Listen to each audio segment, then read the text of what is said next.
الیاس قادری صاحب defensive mood میں گئے ہیں، ورنہ تو بڑی وہ پیر بھی ہیں ان کے، بڑا ان کو وہ عزت کی نگاہ سے دیکھتے ہیں، کوئی سوچ نہیں سکتا ان سے کوئی اختلاف رائے کر سکے۔ انہوں نے کہا لگ دے آتنا، ایک دو کام ایجنسیوں نے کہا کہ ہم خود ان سے کروا لیں۔ اب ظاہر ہے کہ وہ ڈائریکٹ تو سامنے نہیں آتے، ان کا طریقہ واردات ہے، وہ تو ہمیں پتہ ہے، ہمارے ساتھ بھی انہوں نے ہاتھ کرنے کی کوشش کی ہے لیکن ہم ان کے قابو نہیں آئے۔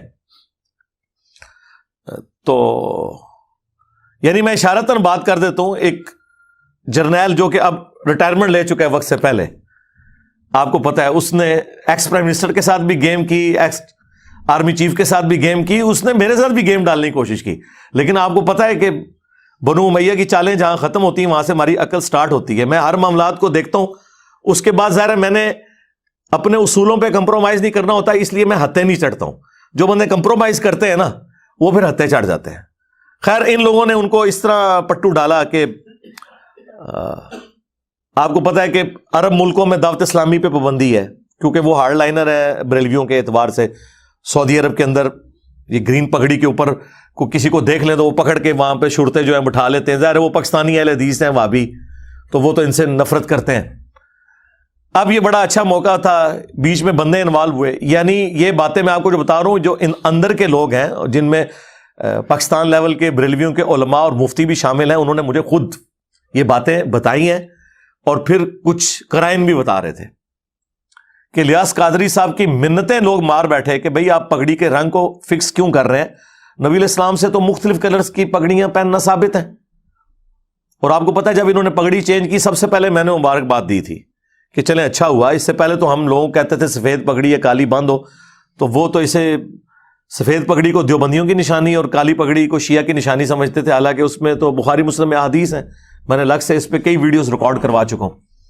بہرحال وہ موقع غنیمت جانتے ہوئے انہوں نے جناب کام یہ ڈالا کہ پھر انٹرنیشنل ایجنسیز انوالو ہو گئی۔ انہوں نے کہا کہ اچھا پاکستان میں بڑی انفلوئنشل جماعت ہے یہ، اور بریلوی مکتب سب سے بڑا مکتب ہے پاکستان کا اور نان وائلنٹ بھی ہے، تو ہم نے وہابیوں پہ اتنا پیسہ لگایا، اس کے باوجود یہاں ہمیں کوئی آؤٹ پٹ نہیں ملی۔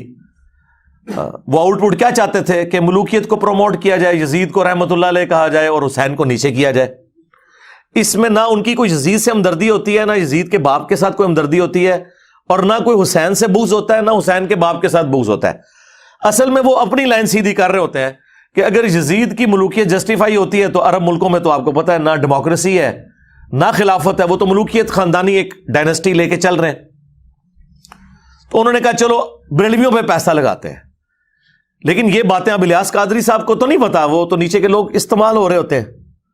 انہوں نے پھر جناب بیچ میں ان کے گھسے کہ جی آپ لوگ کچھ ہمارے لیے معاملات کریں تو کچھ ہم آپ کو ریلیف دیتے ہیں، آپ کو مکہ مدینے میں مرکز بھی دے دیں گے، بنانے کی اجازت دے دیں گے، تو دو کام آپ کریں، ایک تو اپنی پگڑیوں کا رنگ چینج کریں۔ اس میں پاکستانی ایجنسیوں کا بیچ میں بینیفٹ یہ تھا کہ گرین پگڑی سے ایک جماعت بن جاتی ہے، ایک یونٹی ہوتی ہے، اور یہاں تو وہ کسی جماعت کی پاپولرٹی کو برداشت نہیں کرتے، نہ کسی پرائم منسٹر کی پاپولرٹی کو برداشت کرتے ہیں، تو وہ کوئی نہ کوئی معاملہ چلا دیتے ہیں اس کے خلاف۔ بہرحال انہوں نے کہا کہ ٹھیک ہے جی آپ پگڑیوں کے رنگ چینج کریں، رنگ چینج ہوں گے تو یونٹی خود ہی ٹوٹ جائے گی۔ ایک نہیں، اب وہ رنگ کیا چینج ہوئے ہیں، وہ ایسے عجیب و غریب رنگ پہن رہے ہیں، بندہ کہتا ہے یار یہ کون سے رنگ پہن لیے انہوں نے۔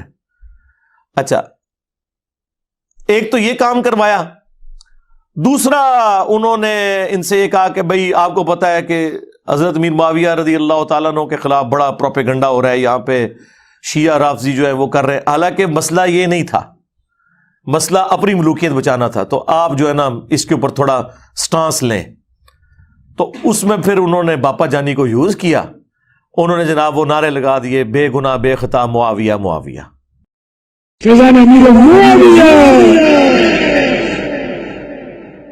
عاشق مصطفیٰ حضرت معاویہ، زاہد و پارسا حضرت معاویہ، خوبرو خوش ادا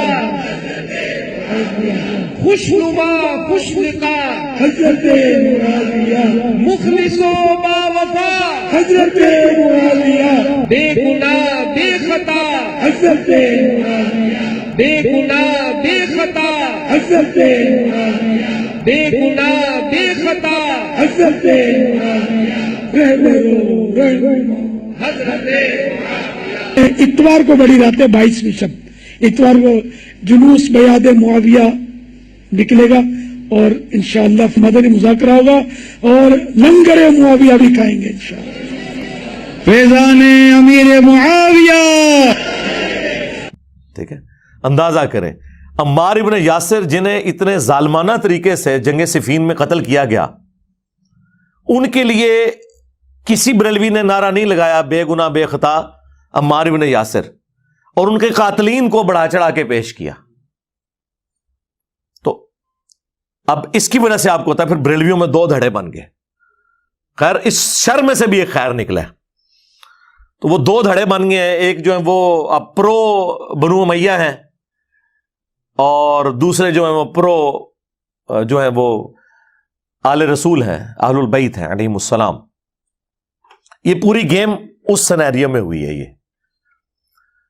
खैर ये वीडियो जब अपलोड होगी तो कई लोगों के उगदे, कई साफियों के उगदे भी हल हो जाएंगे कि असल गेम क्या थी पीछे, ये पगड़ियों के रंग चेंज करने में और ये बेगुनाह बेखता मुआविया नारा लगाने में। भाई इलियास कादरी साहब को जमात बनाए हुए 25-30 साल हो चुके, 1981 में उन्होंने जमात बनाई है। कभी उन्होंने कभी किसी कंट्रोवर्शियल टॉपिक को छेड़ा नहीं है। अचानक जो है वो आखिरी उम्र में पहुंच के उन्होंने जिसको कहते हैं चक्की के नीचे हाथ दे लिया है, ये बात करके क्या जरूरत थी।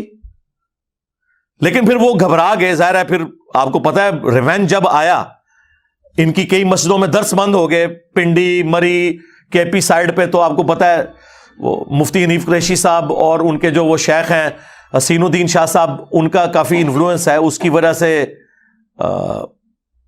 इनके ऊपर काफी प्रेशर आया। फिर मुफ्ती मुनीर साहब ने भी इनको समझाने की कोशिश की, अल्टीमेटली इन्होंने अपना बयान वापस ले लिया, ये कह के कि मैं आंदा ये नारा नहीं लगाऊंगा।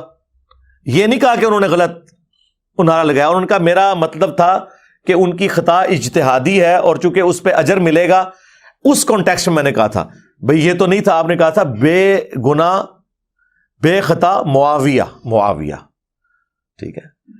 और जुल्म यह है कि जिन पर जुल्म हो रहा है उनका आप नाम ही नहीं ले रहे, और आप ये कह रहे हैं कि जी रजब की तारीख, वो जो 22 रजब जो शिया ने कुंडों वाली बनाई हुई है, इन्होंने इमाम जाफर के कुंडे ये भी करते हैं, और शिया ने इमाम जाफर के साथ एक और अकीदा वाबस्ता किया हुआ है, कुंडों वाला नहीं कोई और देवबंद और अहले हदीस में ये हुआ कि यज़द मीर मुआविया का यौम वफात है, इस वजह से ये लोग मनाते हैं। हर एक ने अपनी कहानी, उस पर मेरी अलग से वीडियो है, सब भी कहानी है। उस दिन उन्होंने अनाउंसमेंट कीजिए हम इतनी मस्जिदें जो है ना अमीर शाम के नाम पे बनाएंगे। तो इसकी वजह से बरेलवियों में फिर एक चीज वो आना शुरू हुई कि यार ये किस तरफ लेके जा रहे हैं। यानी सुन्नियत तो इस चीज का नाम ही नहीं था। सुन्नियत तो इस चीज का नाम है कि अमीर शाम को आपने लानत नहीं करनी, उनकी सहाबियत का इनकार नहीं करना, उन्हें मुनाफिक नहीं कहना। बाकी हजरत अली के मुकाबले पे तो कभी भी किसी सुन्नी ने उन्हें सही नहीं समझा, खता पे माना है। फिर उस वक्त मुफ्ती अशरफ साहब जो पाकिस्तान में सबसे बड़े आप समझ लें बरेलवियों के मुफ्ती गुजरात मराड़ियाँ के अंदर, वो उस वक्त हयात थे, मैं उनसे मिला भी हूँ 2001 में। उस वक्त उनका अहले सुन्नत माहनामा निकलता था, तो वो हम भी यहाँ मंगवाया करते थे। मुफ्ती अहमद यार खान नईमी साहब जिन्होंने जाल हक लिखी है, वो उनके सबसे लाइक 3 स्टूडेंट्स में से थे। तो वो उस वक्त भी सामने है, उन्होंने कहा ये तो बिल्कुल नासबियत वाला नारा है, बेगुनाह बेखता मुआविया, ये तो नासबियत है इसके अंदर। बल्कि उन्होंने तो वो जुर्रत वाली बात की जो बहुत अरसे बाद मैंने भी की, उनको सुन के नहीं, मेरे तो कैफियत तारी हुई थी तो मैंने बोल दिया। उन्होंने तो उस वक्त ये कहा कि मेरा तो ये अकीदा है, मैं अपने स्टूडेंट्स को ये कहता हूं कि अगर बिलफर्ज मैं हजरत अली रदी अल्लाह ताला अन्हु के जमाने में होता तो मैं हजरत अली के साथ मिलके हजरत मीर मुआविया रदी अल्लाह ताला के खिलाफ जंग करता जंग सिफीन में। जो मेरे दिल की बात है वो ये है कि वल्लाह अगर कभी उस जमाने के अंदर हम मौजूद हो या मैं मोहम्मद अशरफ कादरी मौजूद होता तो मैं तलवार उठा के मौला अली रदी अल्लाह तआला अन्हु के साथ होता और मौला अली रदी अल्लाह तआला अन्हु की तरफ से हजरत अमीर मुआविया के लश्कर के साथ मैं लड़ता भी, क्योंकि ये हमारे अकीदे का तकाजा। नासबियों का नजरिया क्या है कि जी दोनों मुज्तहिद थे, हैं जी। अब हमें ये फैसला करने का हक नहीं पहुंचता कि हम कहें कि किसका इज्तिहाद सही था और किसका इज्तिहाद गलत। बेकसूर और बेखता हजरत मुआविया, ये नारा मुंह में नासिबियत है, इससे नासिबियत की बू आती है। तो ये उनका, अच्छा ये स्लोगन उनका इतना पुराना है लेकिन कोई दुनिया में हलचल नहीं मची, लेकिन जब मैंने बोला है ना फिर हलचल मची है। तो अब आपको पता चल गया कि किसके बोलने से फर्क पड़ता है। लोग कहते हैं जी वो डॉक्टर सरार साहब इतना कुछ क्या करते थे, उन्हें तो किसी ने कुछ नहीं कहा। आपको क्यों कहते हैं? भाई डॉक्टर सरार साहब की वजह से हलचल नहीं मचती थी ना। हम तो जो बात करते हैं हलचल मच जाती है। जाहिर है कि ऑडियंस है, लोग सुनते हैं और लोगों को पता है कि भाई इसकी रोटी रोजी दीन के साथ नहीं जुड़ी हुई। 1 रुपया ये चंदा लेने का किसी का रवादार नहीं है, कोई इसका मदरसा नहीं, कोई फिरका नहीं, कोई जमात नहीं, ये सारे फिरकों के पीछे नमाजें पढ़ता है, चंदे उन्हें देता है, ये इस सिस्टम का बेनिफिशियरी नहीं है। तो ये बात जब कर रहा है तो सही बात होगी, तो उसका असर होता है। वो तो फिर जब वो उन्होंने ये बात की तो फिर लियास कादी साहब बैकफुट पे गए और उन्होंने अपने वो मामलात जो है ना वो सीधे कर लिए।